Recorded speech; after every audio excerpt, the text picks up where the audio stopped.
Hey, what's going on, guys? It's Sam or xJawz, and today I'm bringing you guys, as the title of this video says, my best wager match gameplay ever. This was a game of sharpshooter on the map Noi, and I knew things were going to go well as soon as I spawned in here with the death machine, which is, by the way, my favorite weapon in this game. And I still, to this day, wish, like, I think about it every day. I wish they put this in as just a regular kill streak in the game, because I'll tell you, I would use it all the time. It is ridiculously awesome. I just never use care packages, so I never get to use it. But anyway, this gameplay, as I said, my best wager match gameplay ever. It was a really good game of sharpshooter where I end up going 40-4. That's a 10 kill death ratio in a wager match gameplay where I don't have any kill streaks. So I thought you guys would really like to see this gameplay, and I thought I could use it as an opportunity to talk to you guys a little bit about wager matches and give you guys some advice for them. So the number one thing I would tell to anybody out there looking for advice on how to play wager matches is that the number one thing that helps me play and win wager matches well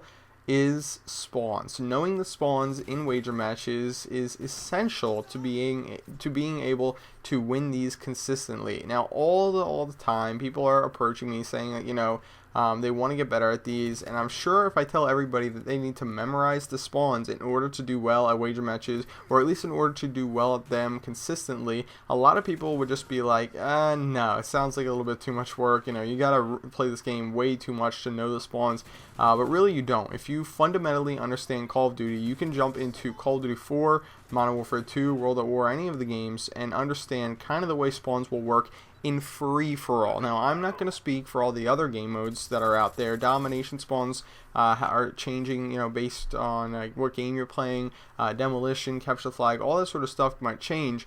But free-for-all spawns have always been very, very basic, and if you stand still, people will spawn around you. It's just the way the game works, and you can really use that to your advantage in high roller. So a lot of people might, I can already see the comments, oh, you camp.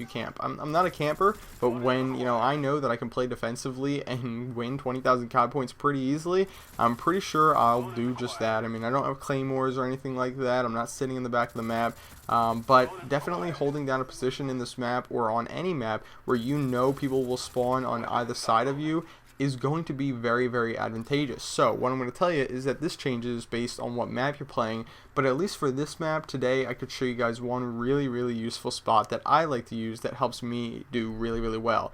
And speaking of that spot, I'm kind of approaching it right now. So to the right over here, towards the gallows area, is really where you want to be on this map. This little ladder, or excuse me, not ladder, this little stairway right here that I'm about to jump up on after I kill this guy is probably my favorite spot on this entire map, and is what allows me to do so well. You see that guy who just spawned to my left there? If I back up a little bit, as long as there's nobody else really close to me, like this guy over here, people will continually spawn to my left. And you don't see it too much because it does seem like there's a lot of guys coming towards me here, but you will see that as I get on this little L96 sniper kill streak, a lot of people are going to keep spawning on my left, and I'm going to, right there, I'm going to keep, killing them as they come out there. And the reason why I'm doing this is just because I have such an advantage over anybody coming out of there.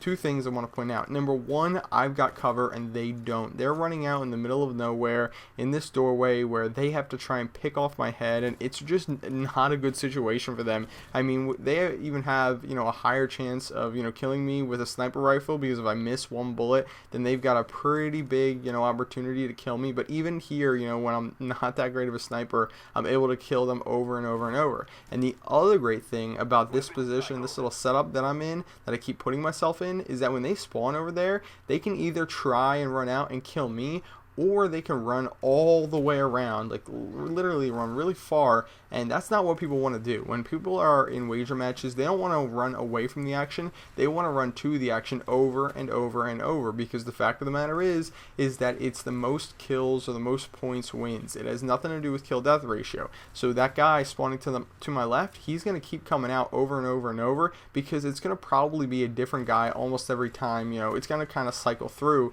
because that guy knows, hell, if he loses the gunfight with me, he'll probably spawn somewhere entirely else on the map and get a whole new, fresh start. And if not, he'll, get into a couple gunfights and eventually do that.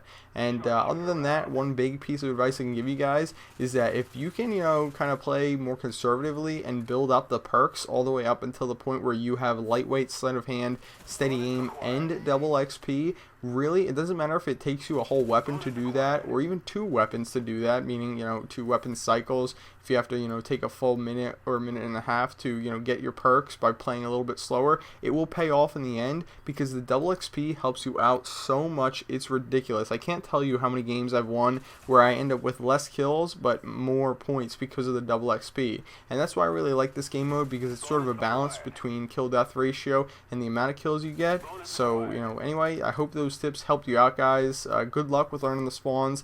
It might take a little while, but, really, it'll help out in the long run if you kind of pay attention to where people are spawning. Final score, as I said before, was 40-4. And, yeah, got another 20,000 COD points in this gameplay. I will see you guys later. Adios.